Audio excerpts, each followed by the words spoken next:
নমস্কার, spiritual talk by অর্জনায় সবাইকে স্বাগতম জানাচ্ছি। আজকে আমরা আত্মোপলব্ধি নিয়ে কথা বলবো। 4 পর্বে ধারাবাহিকের আজকে 2য় পর্ব, পরম সত্তার স্বরূপ ঈশ্বরকে জানা। যখন আমরা নিজেদের গভীরে তাকাই তখন সেই পরম সত্তার সন্ধান আমরা প্রত্যক্ষ করি, কারণ ঈশ্বর সর্বত্র।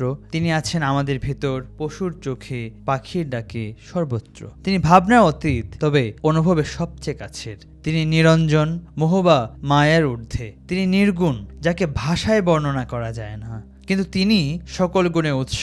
আবার সেই নিরাকার সত্তাই ভক্তের প্রেমে সাড়া দিয়ে মানব রূপে অবতীর্ণ হন। তিনি জগতের অন্তরে সমস্ত অন্ধকার দূর করেন। তিনি জগভূষণ, যার আলোতে এই জগৎ দীপ্তিমান।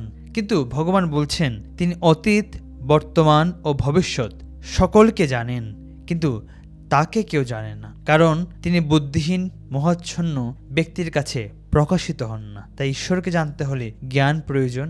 জ্ঞান ছাড়া ভক্তি জন্মায় না, আর যদি জন্মায় তা হয় ক্ষণস্থায়ী।